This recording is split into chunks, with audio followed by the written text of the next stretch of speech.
¿Qué tal? Buenas noches, colegas. Ahora sí, ya me permitieron aperturar el micrófono. Bueno, voy a empezar a compartir. Vamos a, vamos a presentarlo.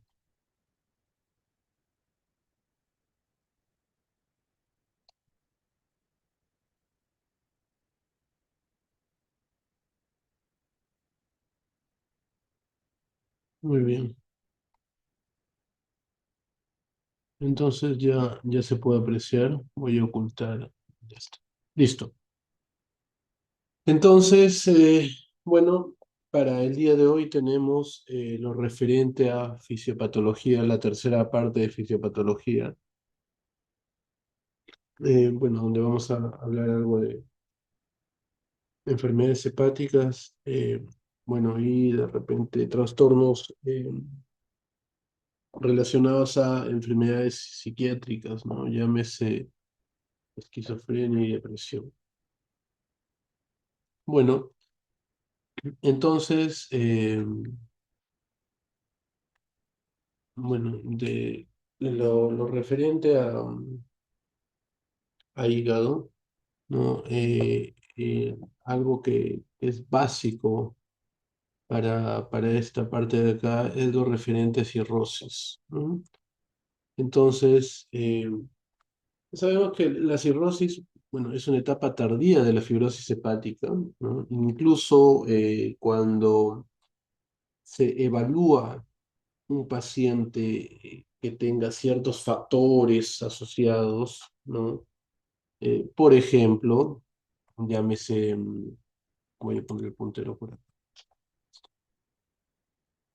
Vamos a poner un ejemplo, hígado graso, ¿no? Hígado graso.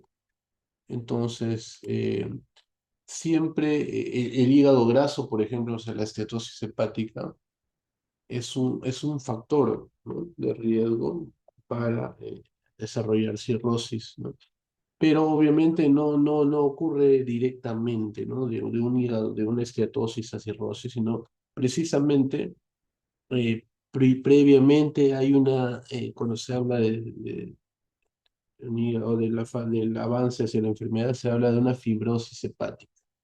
Precisamente también una de los análisis, ¿no?, a desarrollar es uno llamado el FibroScan, ¿no?, que realmente lo que te va a medir es el grado de fibrosis hepática. Ahora, esta fibrosis hepática puede progresar, ¿no?, y se caracteriza por la distorsión de la arquitectura hepática, ¿no? Cambian las formas del hepatocito como tal bueno, a nivel macro del hígado, ¿no?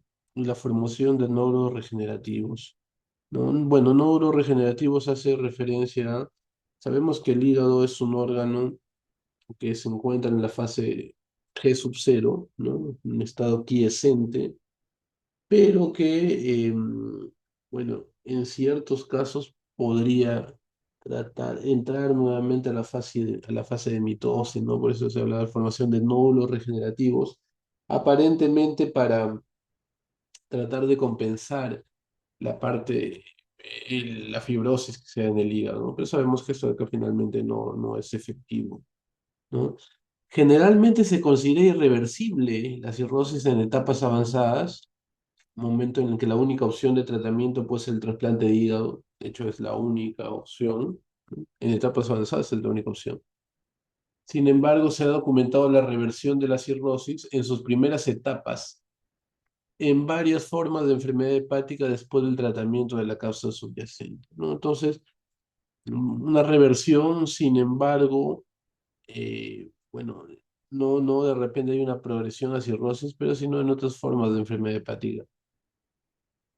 Eh, la cirrosis precisamente para evaluar el grado de gravedad de la cirrosis, ¿no? Hay un score, ¿no? Hay un score, es el score de Chalpach, que después lo vamos a revisar, ¿no? Donde precisamente ahí es donde se evalúa este grado de cirrosis, ¿no? Entonces, los pacientes con cirrosis son susceptibles a una variedad de complicaciones y su esperanza de vida se reduce notablemente. esto de acá, hay también scores para ver la esperanza de vida de un paciente cuando está, por ejemplo, en una lista de espera, ¿no? Es el score de MEL o el MEL sodio, ¿no? Bueno, cuando hablamos de etiología de la cirrosis, tenemos algunas causas frecuentes, de hecho, que es la hepatitis viral crónica, la hepatitis B y la hepatitis C, son causas frecuentes de la enfermedad, ¿no? Enfermedad hepática asociada al alcohol, ¿no? Eh, hemocromatosis, cuando hay eh, una absorción elevada de hierro, ¿no? Enfermedad del hígado graso no asociada al alcohol también. Entonces, esas son las causas frecuentes. De hecho, la hepatitis está en uno de los primeros lugares, ¿no? Para, como causa de cirrosis. Hay otras causas ya menos frecuentes, pero que todavía, de todas maneras, es importante mencionarlo, ¿no? Una hepatitis autoinmune, una cirrosis biliar primaria y secundaria, ¿no? Colangitis esclerosante primaria, medicamentos como metotrexato y isoniazida. De hecho que se pone causas menos frecuentes porque, de hecho, estos medicamentos pueden producir un daño hepático, una enfermedad hepática, pero producir cirrosis es algo ya más grave, ¿no? Por eso es que son causas menos frecuentes. De que la isoniazida, por ejemplo, produzca una RAFA, es decir, una reacción adversa de los fármacos antituberculosos, sí, sí, sí, sí. Así como puede ser también rifampicina, ¿no? Entre otros, pero que llegue a causar cirrosis, eso sí es un poquito más difícil, ¿no? Por eso está catalogado como causa menos frecuente, ¿no? La enfermedad de Wilson está asociada al cobre, ¿no? Entonces, el cobre, ciertas deficiencias de alfa-1 antitrypsina, enfermedad celíaca, entre otras enfermedades adicionales, ¿no? Ciertas infecciones, brucelosis, sífilis. Por ejemplo, la sífilis, bueno, hablamos de sífilis secundaria, eh, tiene algún compromiso en ciertos órganos, sí, sobre todo a nivel de articulaciones, a nivel cardíaco también, ¿no? Como cirrosis también es una causa muy poco frecuente. Insuficiencia cardíaca, telangiectasia hemorrágica hereditaria, enfermedad veno-occlusiva. Bueno, los signos y síntomas, bueno, hay una serie realmente de signos y síntomas. Los pacientes con cirrosis compensada, es decir, todavía no se observan ciertos efectos, ciertos signos y síntomas, por ejemplo, de descompensación vascular, ¿no? Descompensación hemodinámica. Por eso es que pueden ser asintomáticos, se pueden informar síntomas inespecíficos, no necesariamente relacionados a la cirrosis, ¿no? Directamente. Anorexia, pérdida de peso, debilidad y fatiga. Los signos y síntomas de descompensación hepática, llámese ictericia, eh, estos síntomas de acá ya son propios de una descompensación hepática, ¿no? Entonces solo estamos hablando de una cirrosis más avanzada. Ictericia, prurito, signos de hemorragia gastrointestinal superior, distensión abdominal por ascitis, confusión por encefalopatía hepática. Entonces, acá tenemos una serie ya de síntomas. Ya los tenemos ya bueno, más, ¿no? Más detallados.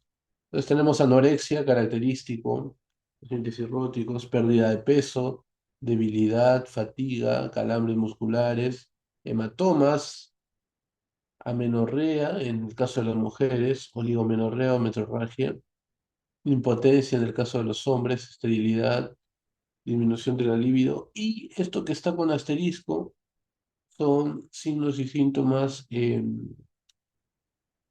llámese la enfermedad más grave. Ictericia, orina oscura, orina color de cola, prurito, hematemesis, melena, hematoquesia, distensión abdominal, edema de las extremidades inferiores, ¿no?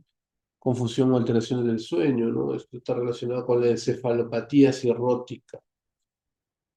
Dentro del examen físico, ¿qué exámenes están relacionados a la cirrosis? Hepatomegalia, característico, esplenomegalia.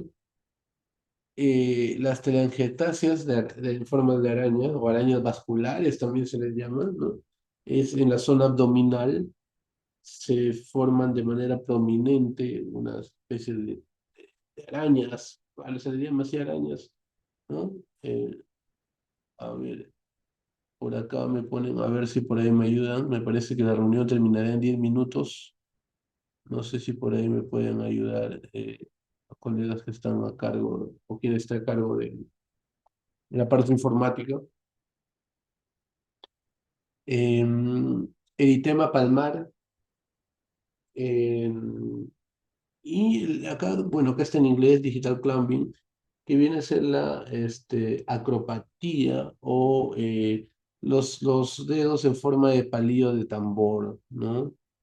Esa es una característica, bueno, una de las características de este tipo de pacientes, ¿no? Las uñas de muerte, ¿no? Hace referencia a, hay unas como bandas, se forman unas bandas en las uñas, ¿no?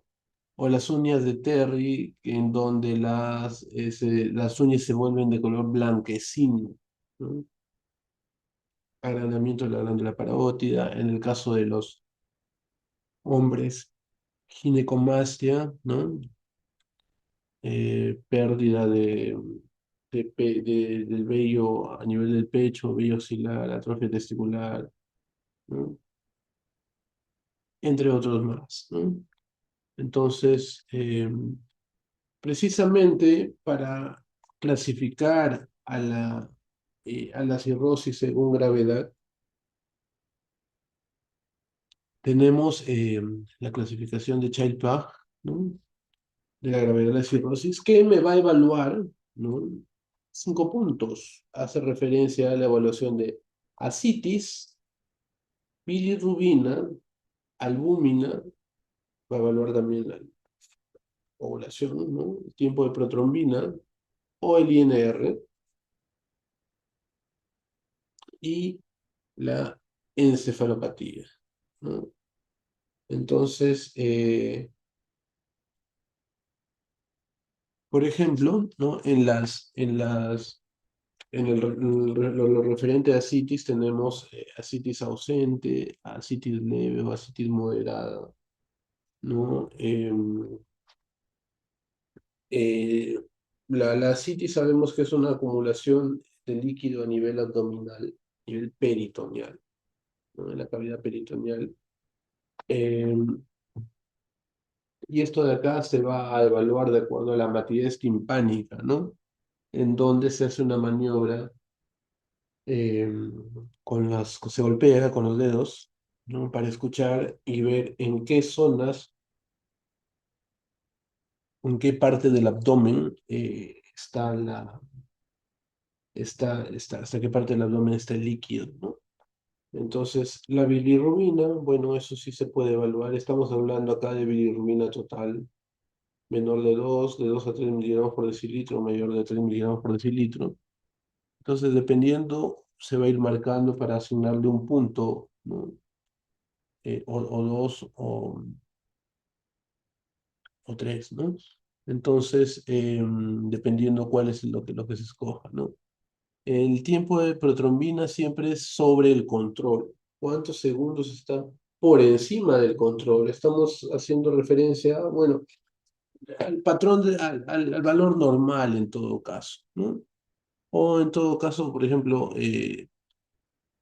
si el valor normal por control es más o menos 14 segundos, entonces cuántas veces por encima, cuántos segundos por encima de 14 está, ¿no? Entonces de repente está menos de 4, me refiero a, por encima de 14 sería 15, 16 o 17, ¿no? Menos de 4 sería hasta 3 puntos como máximo, ¿no? 3 segundos. Si está 4 o 6 segundos, marcaré acá Y si, por ejemplo, el paciente tiene 22 segundos es, si el control te dice que lo normal debería ser 14 segundos, 22 segundos son 8 segundos más, entonces estaríamos más de 6 segundos, ¿no? Estamos catalogándolo como, eh, le asignamos 3 puntos, ¿no? Entonces, o el INR, que es más fácil, ¿no? Más fácil de evaluar. Y la encefalopatía. La encefalopatía es una característica de los pacientes cirróticos y es precisamente por la acumulación de amoníaco. Precisamente los tratamientos para la encefalopatía, para hablar un poco de tratamientos, que no es todavía el tema, ¿no? Sin embargo, los tratamientos para la encefalopatía, por ejemplo, tenemos a clásico, la lactulosa. Y es que la lactulosa va a secuestrar, ¿no? Los hidrogeniones, ¿no? Y así va a evitar el amoníaco, ¿no? Que el amoníaco aumente a nivel sanguíneo, ¿no? La absorción de amoníaco. Entonces, dependiendo del puntaje, ¿no? Una puntuación de 5 a 6 se considera Child A, ¿no? Enfermedad compensada. De 7 a 9, un Child B. Compromiso funcional significativo. Y de 10 a 15 es un Child C, enfermedad descompensada, ¿no? Entonces, estas clases se correlacionan con la supervivencia del paciente. En los pacientes con Child A, en 1 a 2 años tienen una supervivencia entre 100 y 85%. En la clase B, una supervivencia de 80-60%. Y en la clase C, una supervivencia de 45-35%, ¿no? Entonces,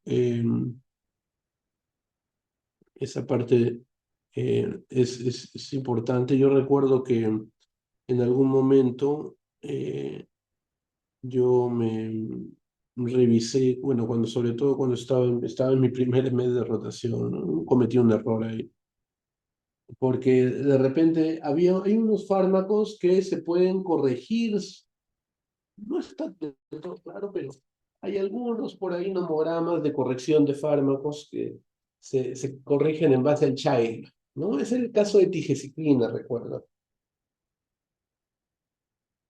Entonces te dice, por ejemplo, ¿no? Te decía, corregir tigecyclina cuando el paciente estaba en child C.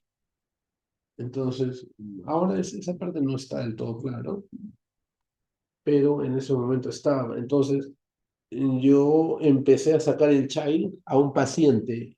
El paciente no tenía cirrosis y yo le empecé a sacar el child para ver si era de repente un child B o un child C, ¿no? Incluso hay una corrección para el child B en algunos casos. Me acuerdo que me salió el child y yo le dije al asistente, ¿no, doctor? El paciente tiene Child B, le dije, Child B o Child C, creo que Child C, hay que corregir el fármaco. Y ahí el médico me dijo algo bien cierto. Uno no le puede sacar el Child al paciente a pesar de que tú le sacas y te va a salir, ¿no? De repente tiene Child A, Child B, Child C. Uno no le puede sacar el Child al paciente porque esto de acá es para pacientes cirróticos. Si no hay un diagnóstico de cirrosis, tú no le puedes estar sacando el Child porque no sería algo, ¿no? No sería, no es algo correcto. ¿Ah? Entonces, esto solamente es cuando el paciente está en cirrosis. Los mecanismos fisiopatológicos de la cirrosis, bueno, se basan en la hipertensión portal. Entonces, un elemento central para el desarrollo de la hipertensión portal es la aparición de resistencia en cualquier punto del sistema venoso portal, ¿no? Entonces, hay un aumento de la resistencia, ¿no? Entonces, o sea, a un aumento de la resistencia vascular, ¿no? Un aumento de la presión a ese nivel. En pacientes con cirrosis, este nivel de resistencia se encuentra a nivel de los sinusoides hepáticos, ¿no? Que surge de una combinación de alteraciones estructurales, ¿no? En la fibrosis, formación de nódulos y funcionales. Entonces, se habla que hay un incremento de resistencia al flujo sanguíneo portal, una hipertensión portal, Hay cambios en la arquitectura, ¿no? Hepática, cambios funcionales. Y esto me va a causar una hipertensión portal, ¿no? La hipertensión portal se va a caracterizar con aumentada, una presión aumentada a nivel de la parte del sistema porta. Hay una formación colateral, por lo tanto, precisamente debido a esta presión aumentada, es un estímulo para la formación colateral a nivel abdominal de las arañas vasculares, por ejemplo, referente a los mecanismos fisiopatológicos de la cirrosis, ¿no? Basados en la hipertensión portal, ¿no? Entonces, habíamos mencionado que hay cambios en la arquitectura y cambios dinámicos o funcionales.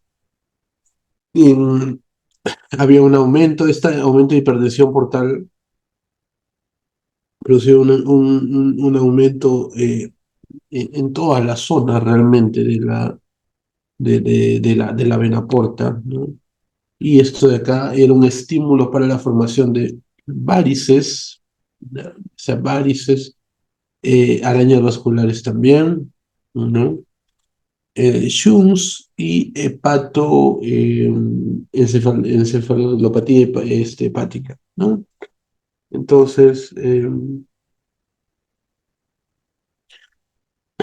bueno, por otro lado tenemos que la hipertensión portal produce una vasodilatación espláncnica, ¿no? Eso sí hay que, siempre va a ocurrir, ya no le sorprenda, o sea, en el caso de la vena porta hay aumento de presión, pero en el caso del, eh,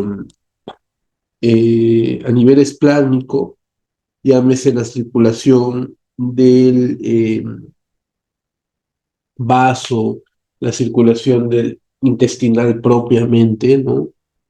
A ese nivel hay vasodilatación, ¿ya?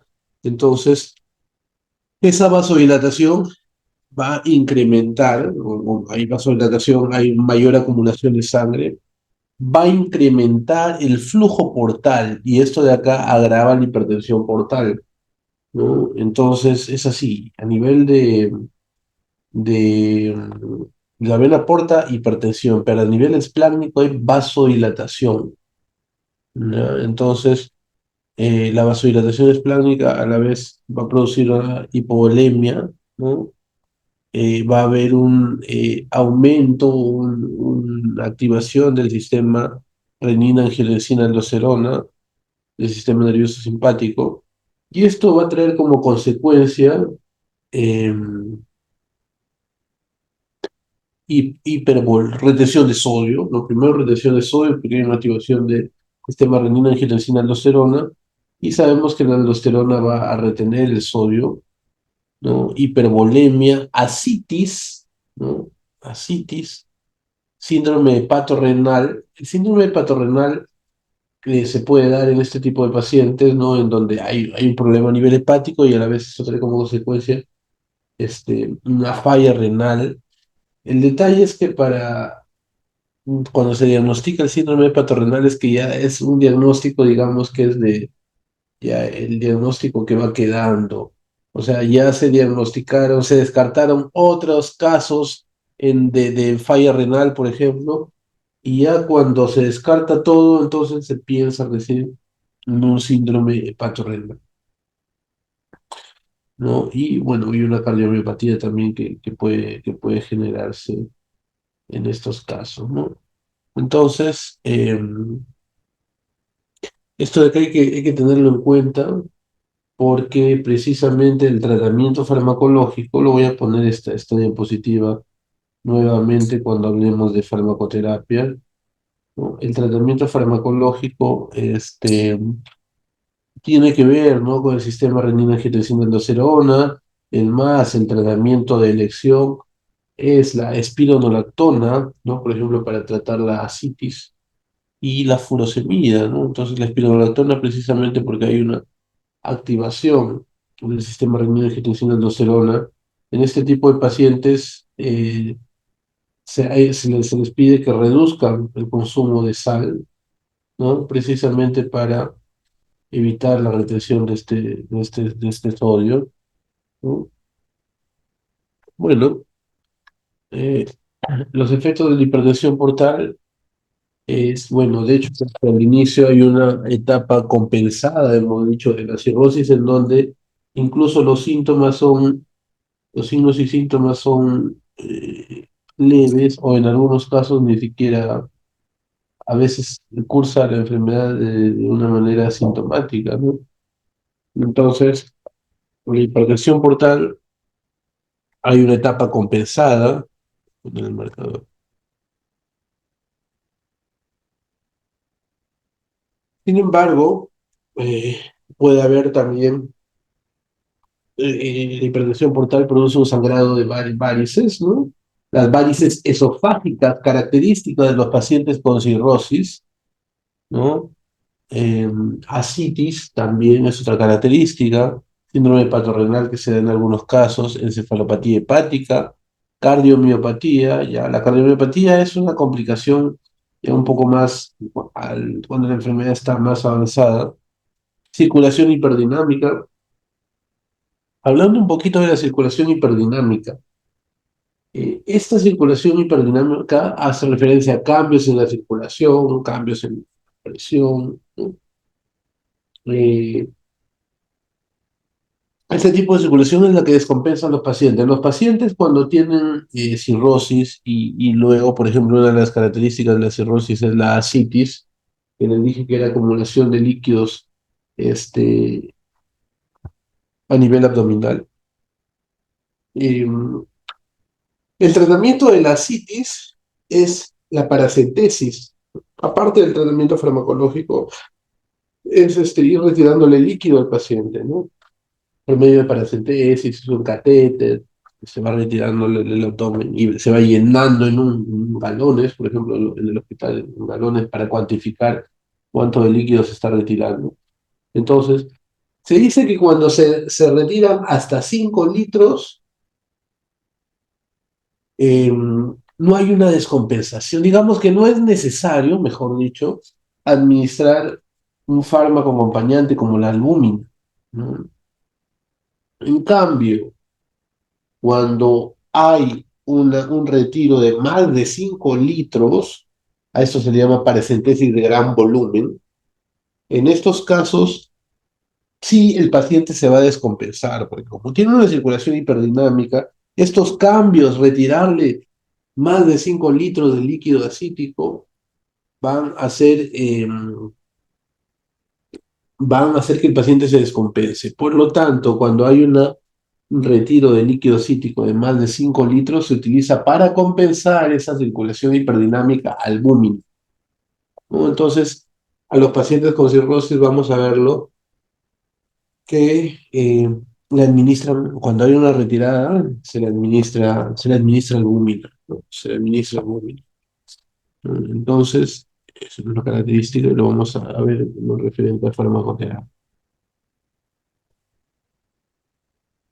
Ahora, eh, saliendo de la cirrosis, vamos a hablar de algo eh, que esto puede, es importante para nosotros, ¿no? Y es lo relacionado a injuria hepática inducida por fármacos, DILI.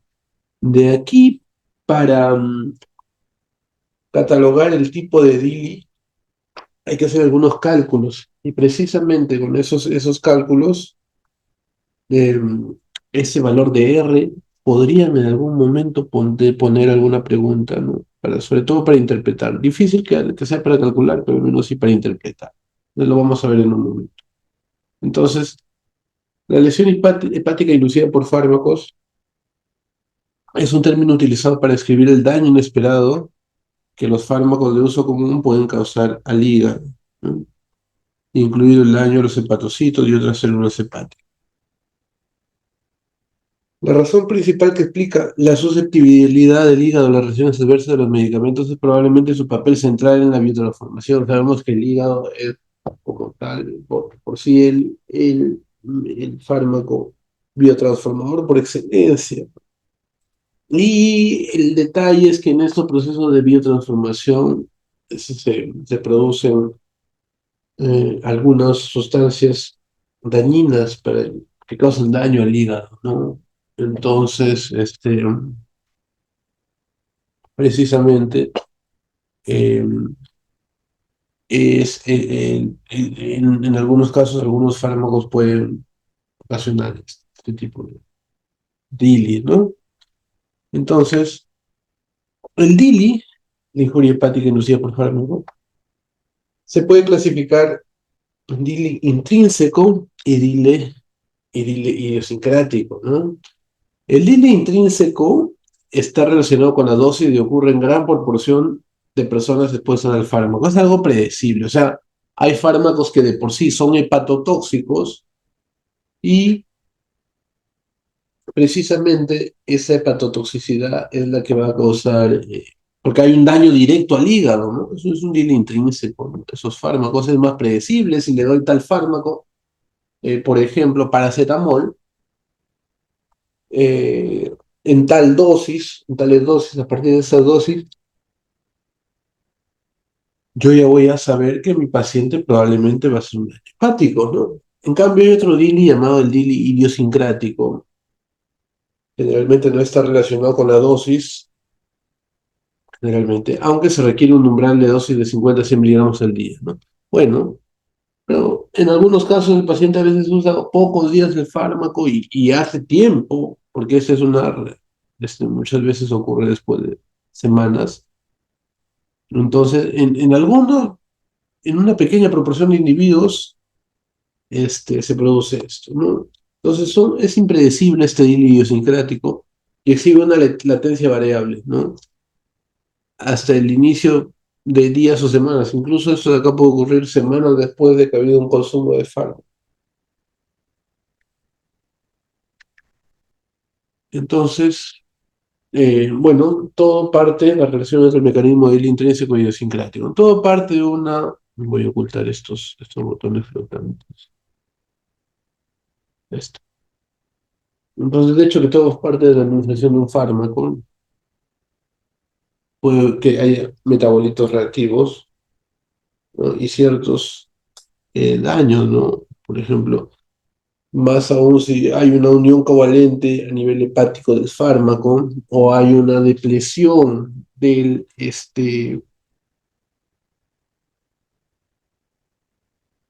glutatión, que precisamente el glutatión es uno de los antioxidantes que está ahí a nivel de hígado, ¿no? Activación de quinasas por estrés mitocondrial. Cuando hay un estrés mitocondrial, se dice que se producen radicales y eso, especies reactivas de oxígeno. Entonces, puede ocurrir, ¿no? Una necrosis, o algo letal, la sola necrosis. Entonces, estaríamos hablando de un fármaco o un metabolito del fármaco que produce un daño directo, ¿no? Un daño directo, ¿no? Entonces, fármacos hepatotóxicos.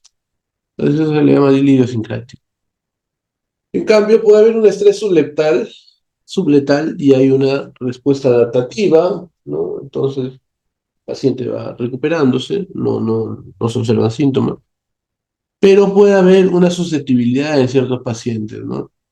Hay una respuesta inmune adaptativa por ahí que tiene que ver, formación de complejos, de inmunocomplejos, por ejemplo, y producirían un DILI, pero en este caso un DILI idiosincrático.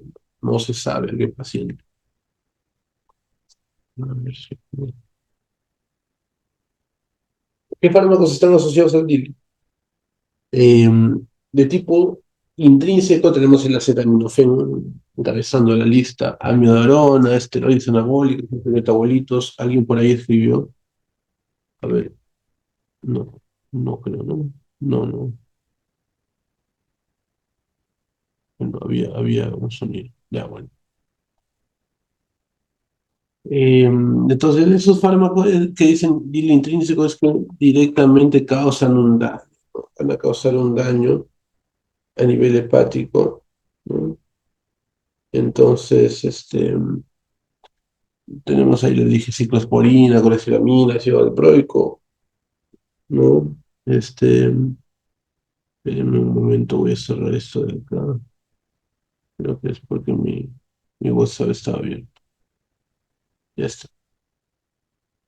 Acá, en cambio, hay fármacos que producen DIL idiosincrático. Como les digo, el DIL idiosincrático es inesperado. En algunos casos raros pueden ocurrir, pero en muchos pacientes que toman estos fármacos años nunca ocurren, ¿no? Tenemos alopurinol, por ejemplo, ese es clásico, ¿no? Hay casos en donde se ha producido DIL por alopurinol.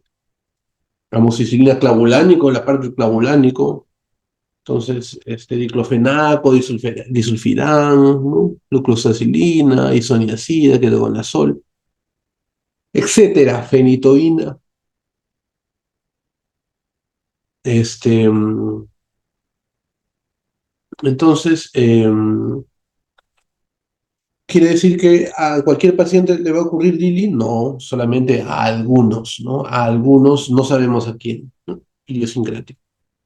Entonces, eh, bueno, a nivel del hepatocito se habla de una serie de transportadores, ¿no? Una serie de transportadores.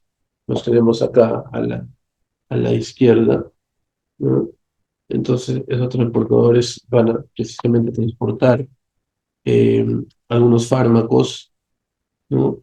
Y sabemos que estos fármacos van a pasar a metabolismo de fase uno, fase 2, y en ese interín, este, hay metabolitos, algunos metabolitos que pueden ser tóxicos o que pueden tener la capacidad de reaccionar con las mismas células, con las mismas proteínas, ¿no? Y forman un aducto de proteína, o sea, se une ese metabolito junto a la proteína. Y este conjunto de proteína con el fármaco va a ser fagocitado, por ejemplo, por una célula presentadora de antígeno, que la tenemos ahí abajo, ¿no? Entonces, esta célula presentadora de antígeno va a presentar esta sustancia, o sea, esta proteína unida al fármaco, al linfocito CD4, ¿no? ¿Y qué era el linfocito CD4? Bueno, pues el linfocito CD4 eh, activará a otras células, por ejemplo, también a los neutrófilos, macrófagos, a los CD8, ¿no? Y todo esto de acá va a producir entonces una reacción inflamatoria a ese nivel, ¿no? Este, mm, y en última instancia, este, mm, va a producir esta reacción, ¿no? Es injuria hepática, porque es una injuria hepática inducida por fármaco, ¿no? Entonces, hay a la vez una toxicidad mitocondrial, estrés mitocondrial, ¿no? Se generan radicales libres, etc.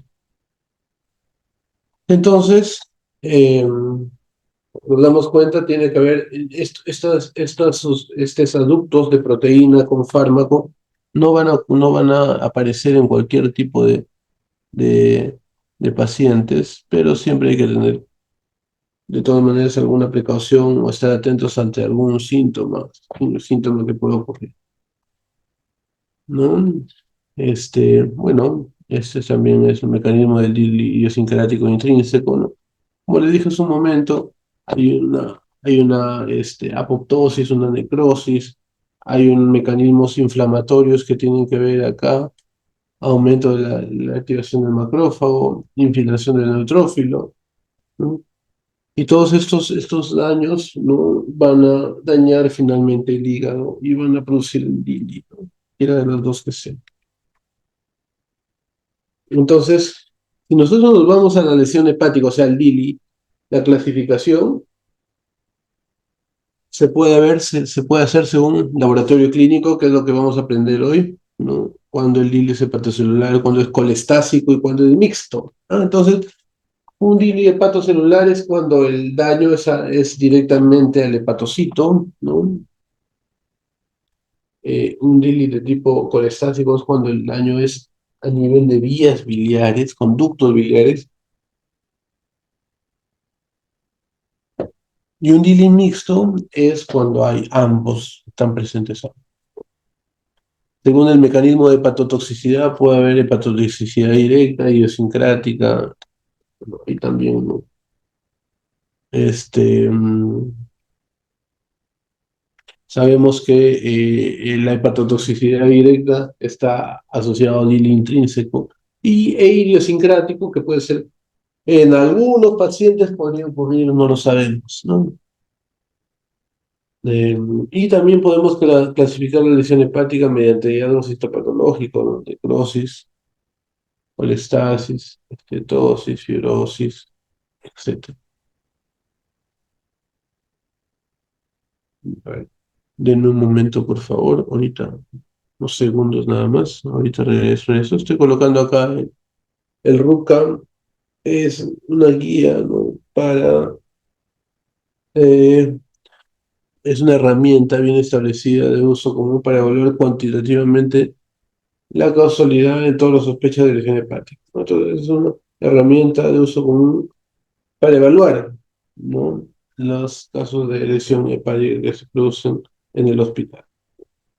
Bueno, denme 30 segundos, por favor.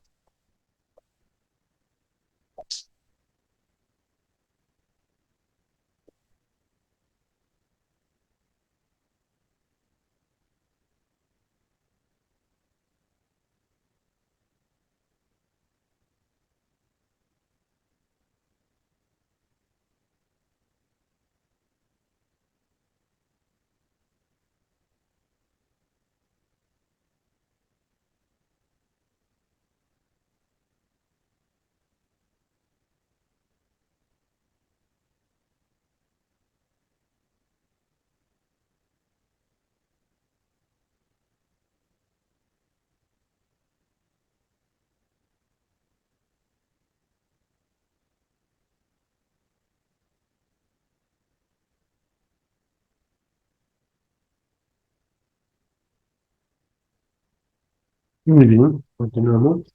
Entonces, es una herramienta para evaluar la causalidad. O sea, hay que ver si es que el DILI que se sospecha precisamente es real, ¿no? Eh, o puede hablar, bueno, se habla de DILI cuando la lesión hepática es inducida por fármacos, o se habla de GILI cuando la lesión hepática es inducida por hierbas, ¿no? Productos varios, ¿no? O a veces a los dos se engloban como DILI. Entonces, tenemos, según el patrón clínico, dije, había tres tipos de patrones, ¿no? El patrón hepatocelular, el daño es directo en el hepatocito. Entonces, tenemos una elevación, una de las características del patrón hepatocelular es la elevación desproporcionada de las aminotransferases séricas en comparación con la fosfatasa alcalina. Esa es la primera característica. Se eleva principalmente las transaminasas, pero cuando hablamos de transaminasas nos referimos específicamente o sea, sabemos que hay dos, la ALT y la AST, o también yo le puedo decir la GPT y la GOT, pero siempre cuando se habla de ILI se evalúa la que es más relacionada al hígado, estamos hablando de la GPT. La bilirrubina sérica puede estar elevada y las pruebas de función de la síntesis hepática tal vez pueden ser normales, al inicio sobre todo. Un patrón colestásico es cuando, hemos dicho, el problema es a nivel de vías biliares. Entonces, acá ocurre lo contrario, acá hay una elevación desproporcionada de la fosfatasa alcalina. La fosfatasa alcalina, se pueden elevar ambas, ¿no? La transaminasa y la fosfatasa alcalina, pero la fosfatasa alcalina se elimina mucho más de manera desproporcionada. La bilirrubina sérica puede estar elevada a veces a niveles muy altos. Acá sí puede estar a niveles muy altos porque estamos hablando de un patrón colestásico, ¿no? Las pruebas de función pueden ser anormales, ¿no? Pueden ser anormales, función sintética. Y el patrón mixto es cuando tiene ambas características, ¿no? Hepatocelulares y mixtas. Entonces, ¿qué tenemos que tener en cuenta? Eh, Hay unas definiciones en casos de Dili que son cuando hay un aumento de la ALT o GPT que hemos dicho que este de acá es la transaminasa directamente relacionada al hígado, ¿no? Entonces, ¿cuánto se puede elevar? Por ejemplo, si sé que es hasta 30 el valor normal, 40 me sorprendo, ¿no? 50, 60, 70. Entonces, no sabemos, ¿no? Entonces, no es que no sepamos, sino que acá te dice que tú consideres, en todo caso, si estás evaluando y tienes la sospecha de un fármaco, cuando hay una elevación de más de 5 veces el límite superior. Por ejemplo, si lo normal de la GPT es de 0 a 30, entonces, si ahora me sube 150, ¿cuántas veces ha subido el valor normal superior, ¿no? Entonces, si lo normal es hasta 30, en base a 30, tengo que ver cuántas veces está subiendo la GPT, ¿no? Y eso de acá, si es que es mayor o igual a 5, entonces hay mayor relación, ¿no? A que el fármaco sea el producto causal. Oí que estamos frente a un DILI hepatocelular. También tiene que elevarse las fosfatasa alcalina, claro, si es que estamos a un DILI de tipo colestásico. ¿Cuánto se tiene que elevar yo para empezar a considerar que puede ser un DILE mayor o igual de 2 veces el límite superior? ¿No? Pues vamos a aprenderlo ahora en un ejemplo. Em, Puede haber también elevación más de 3 unidades internacionales, más de 3 veces el límite superior y una elevación de la ALT y elevación simultánea de la concentración de bilirrubina total. Ya, entonces, esta es la fórmula que se utiliza. Entonces, miren, primero hay que catalogar si el paciente tiene DILI. Si es que no cumple ningún criterio, el paciente no tiene DILI. Entonces, si es que ya se tiene que el paciente ha cumplido algunos de los criterios, entonces hay que ver qué tipo de DILI es, ¿no? Este, Vamos a tener que calcular un valor que se le llama el R, que no es difícil de calcular. Simplemente para calcular el R yo divido la ALT, que es la transaminasa hepática, lo divido entre el límite superior normal. Por ejemplo, lo normal es tenerlo hasta 35, entonces lo divido hasta 35. Versus la fosfatasa alcalina sobre el valor normal de la fosfatasa, el límite superior normal de la fosfatasa alcalina. Entonces vamos a poner, dependiendo cuál sea el resultado, si te sale mayor o igual a 5 es un DILI hepatocelular. Si te sale de 2 a 5 es patrón mixto.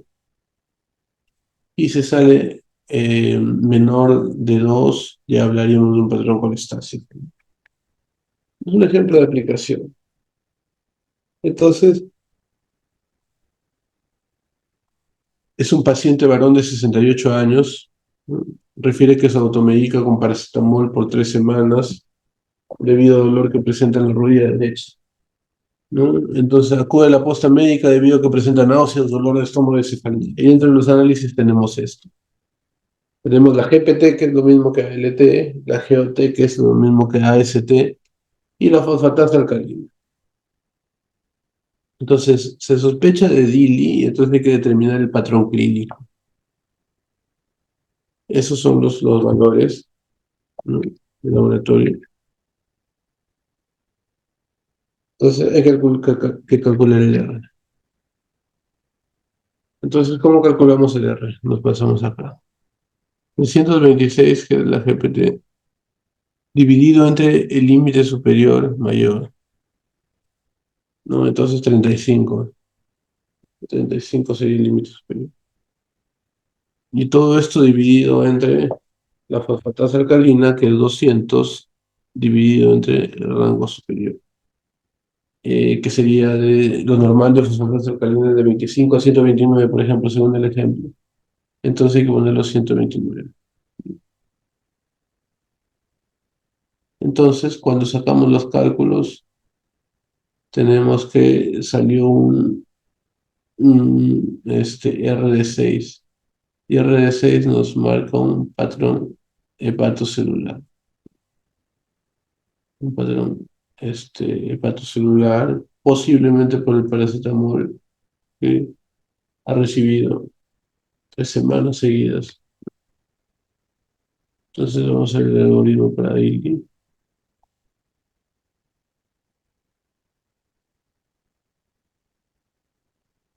¿No? Ahí tenemos el algoritmo para Dilgy. Pero igual van a coincidir que cuando ya se tiene una sospecha, hay que, eh, hay que calcular el R. ¿No? Entonces,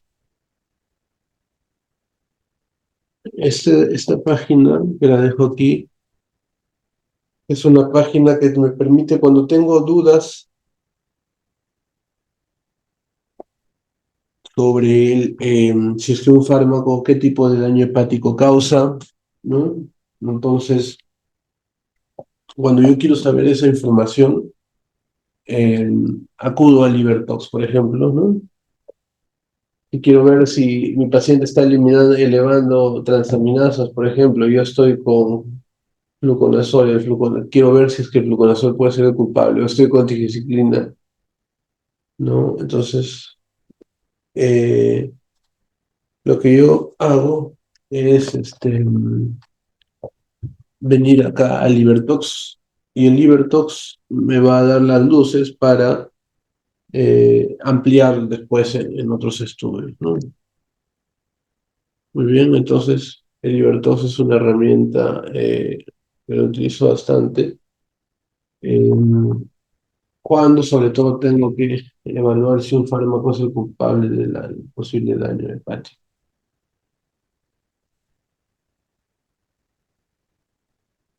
Eh, Luego,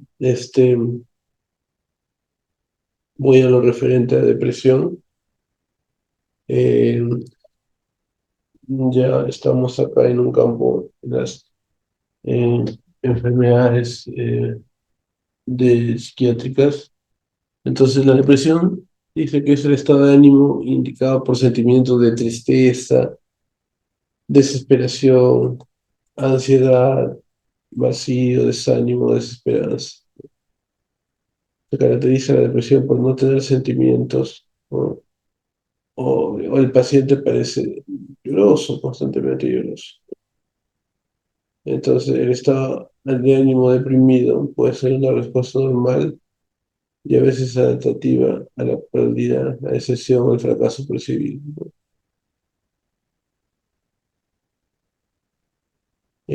Otra definición tenemos que es el síndrome, la constelación de signos y síntomas que puede ocurrir y en un estado de ánimo deprimido, ¿no? Entonces, ¿qué síndromes depresivos se encuentran típicos? Los síndromes depresivos que se encuentran típicamente incluyen depresión mayor, ¿no? Ese es ya los diagnósticos, depresión menor o distimia. Hay una definición 3 que nos dice que la depresión es un trastorno mental, que es una condición clínica distinta, ¿no? Por ejemplo, el síndrome de depresión mayor puede ocurrir en varios trastornos como depresión mayor unipolar, trastorno bipolar, esquizofrenia, ¿no? Etcétera.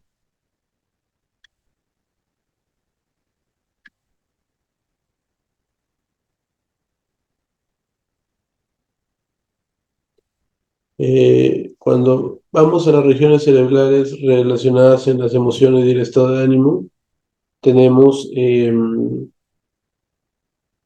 lo referente al giro cingulato, es una característica de la depresión, ¿no? O de los lugares donde están relacionados a la fisiopatología. El septum, ¿no? El hipotálamo, la amígdala, ¿no? Entonces el hipocampo. Entonces se ha visto que a ese nivel hay cambios moleculares eh, que van a producir cambios en el estado de ánimo, ¿no? Los mecanismos que conducen y resultan del desorden depresivo, ¿no? Por ejemplo, todo puede partir del estrés, ¿no? Un aumento del cortisol, norepinefrina, vasopresina, aldosterona, ¿no?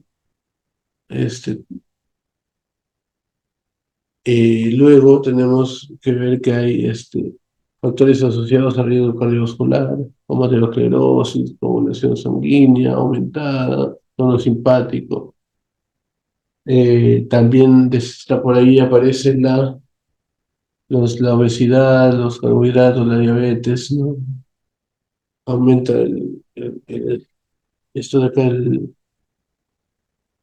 la resistencia a la insulina, ¿no? Entre otros factores, ¿no? Entonces, luego hay un mecanismo inflamatorio, neurodegeneración, ¿no? Y esto de acá va a traer consigo la depresión, ¿no? Y la depresión está asociada a demencia, epilepsia, diabetes, este, cáncer y un derrame, ¿no? Un derrame, no sé cómo se le conoce. Las modalidades de entrenamiento del desorden de depresivos, que lo vamos a ver después, ¿no? Se necesita bastante el apoyo de la familia para que el paciente pueda salir adelante.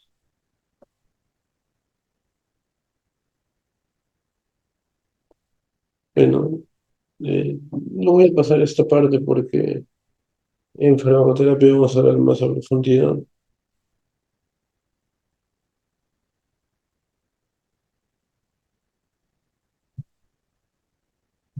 Bueno, esto de acá, como les dije, lo vamos a ver en lo referente a farmacoterapia, ¿no?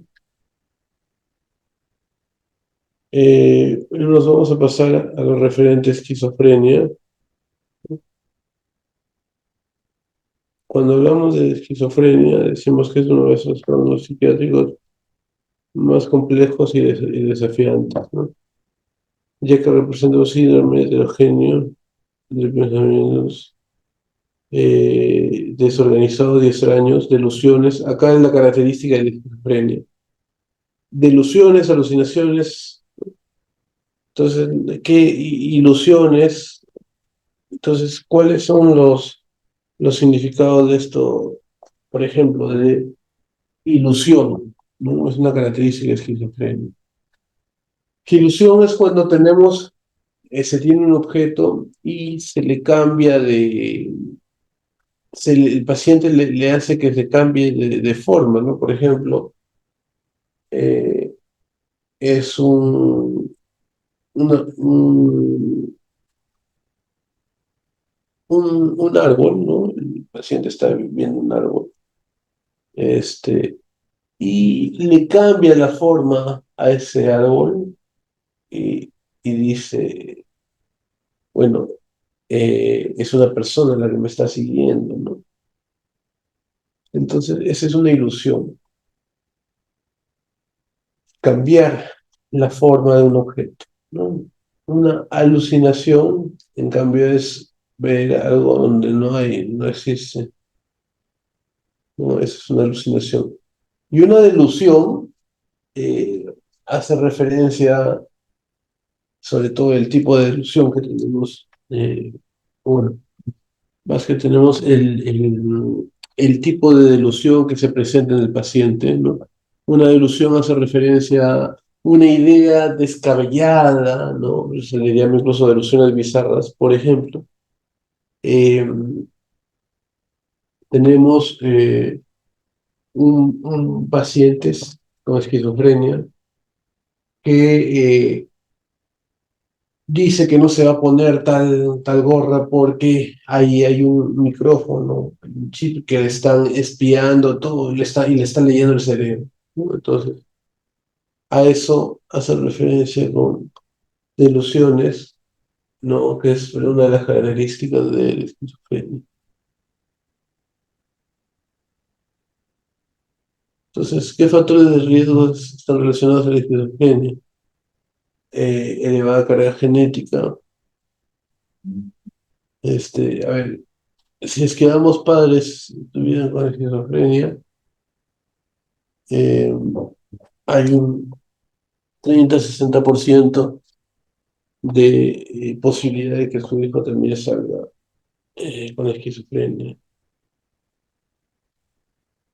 Si el hermano gemelo sale con esquizofrenia, hay 50% de posibilidades que el otro hermano también. El hermano mellizo 10-15%, familiares de segundo y tercer grado 2-5%. Entonces, vemos que está eh, bien eh, arraigados, ¿no?, en lo que se conoce con la enfermedad, con esta parte de familia.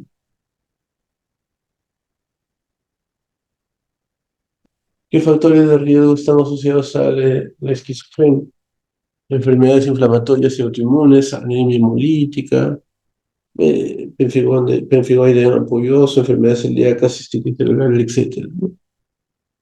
Edad paternal, el, el sexo, ¿no?, el mayor en hombres que en mujeres. Eh, Vivir en ambientes urbanizados, pues, posiblemente porque las personas que viven en ambientes urbanizados se estresan más, ¿no? Entonces, esa yo considero la única razón, ¿no? Abuso de sustancias sustancias, cigarrillos y cannabis. Ah, bueno, diversidad social, abuso físico, abuso sexual, maltrato. Factores de riesgo también están las infecciones maternas, estrés y desnutrición durante el primer, segundo y tercer segundo trimestre, perdón, hipoxia fetal infantil durante el parto.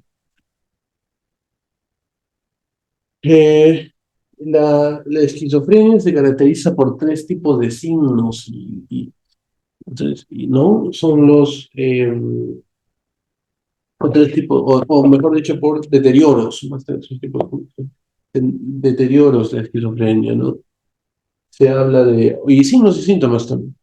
Se habla de síntomas positivos, ¿no? Son aquellos síntomas o signos que están relacionados con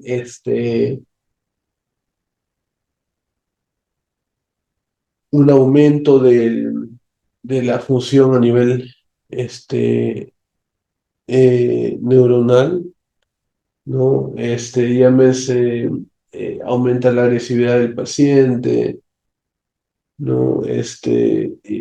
Empieza a alucinar, a hacer ilusiones o delusiones.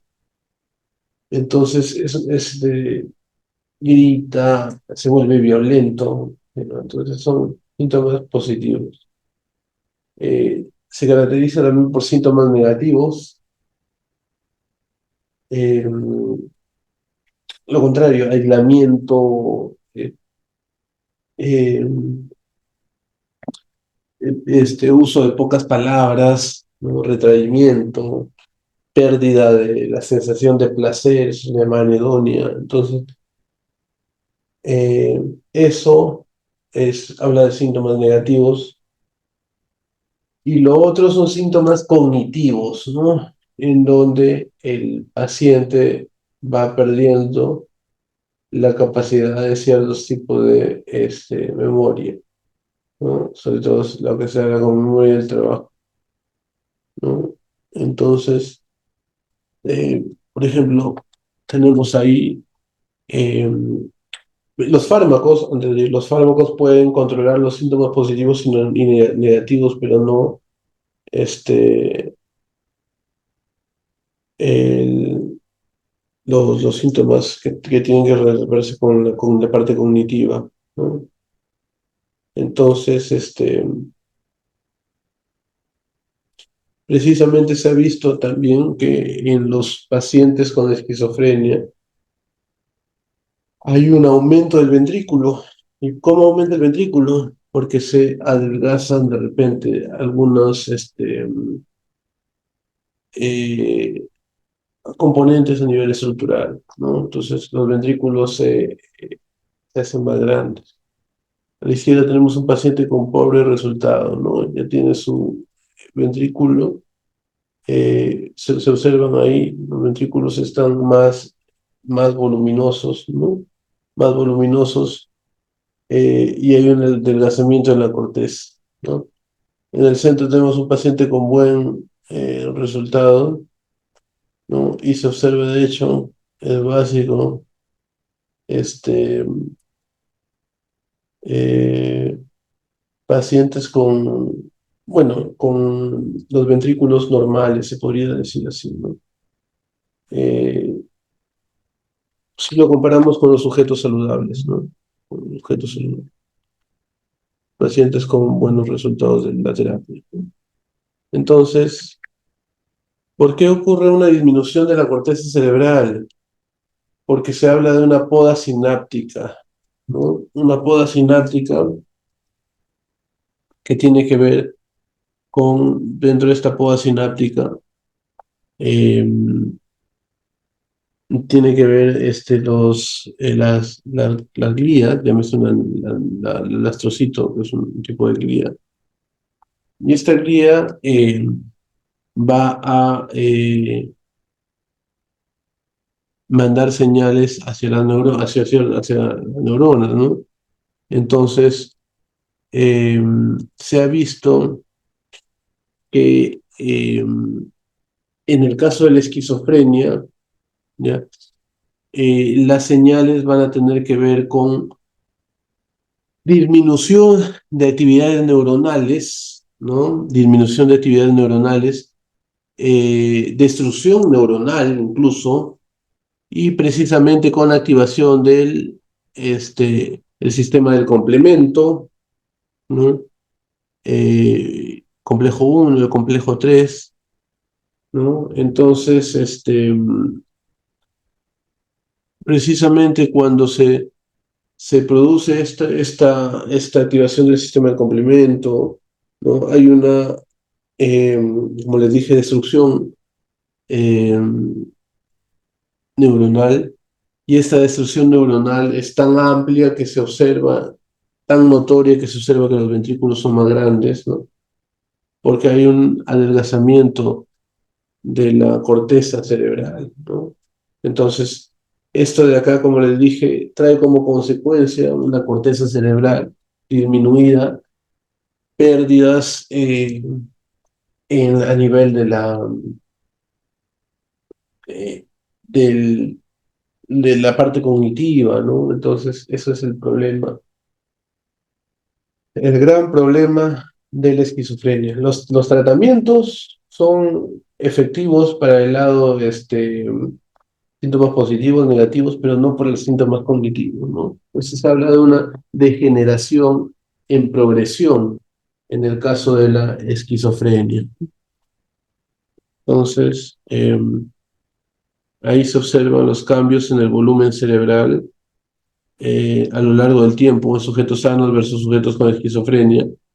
Los sujetos sanos, de hecho que puede haber un cambio ahí en el volumen cerebral de alguna manera, ¿no? Sobre todo con el pasar de los años, pero en los pacientes con esquizofrenia se observa que el volumen este, que, que disminuye es mucho mayor. La presentación clínica de la enfermedad mencioné síntomas positivos, ¿no? Comportamiento inusual, alucinaciones, delusiones bizarras, persecución, paranoias, grandiosidad, ¿no? Pensamiento de habla desorganizada, todos son síntomas positivos, comportamiento motor extremadamente desorganizado o anormal, combatividad, agitación y hostilidad. Van a haber también síntomas negativos, ¿no? Llámese síntomas negativos, expresión emocional disminuida, abolición o retraso psicomotor, disminución de habla, disminución de la capacidad de sentir placer, falta de sociabilización, ¿no? Aplanamiento afectivo, es decir, que el paciente se encuentra en un estado así plano, no hay cambios en el estado de ánimo, ¿no? Entonces, síntomas cognitivos, eh, tenemos atención deficiente, memoria de trabajo deteriorada, función ejecutiva, o sea, función para ejecutar órdenes en proceso deteriorado, ¿no? Entonces, Bueno, eso es lo referente a cirrosis, bueno, hemos visto enfermedades hepáticas, DILI, y lo referente a esquizofrenia y depresión, ¿no? Entonces, bueno, estas patologías y algunas más que podrían verse, lo vamos a ver nuevamente en lo referente a farmacoterapia, ¿no? Entonces, la próxima semana sí empezamos farmacoterapia.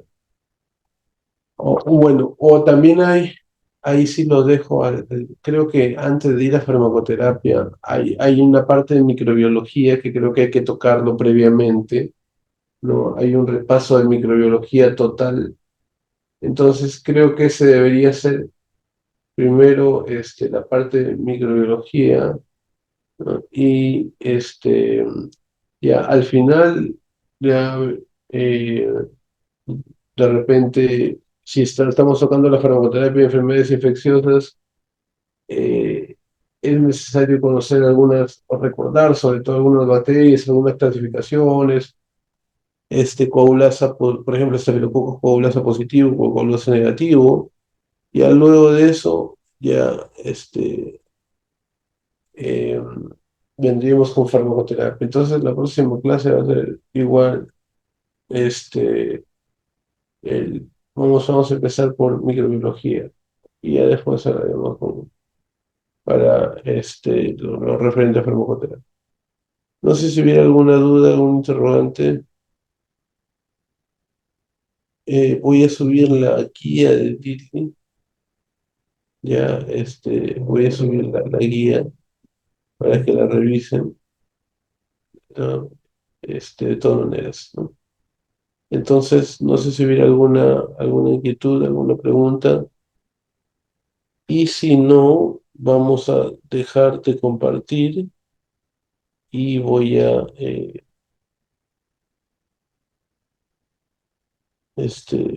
bueno, por acá tengo que tiene que guardarse el video, entonces tendría yo que finalizar la reunión.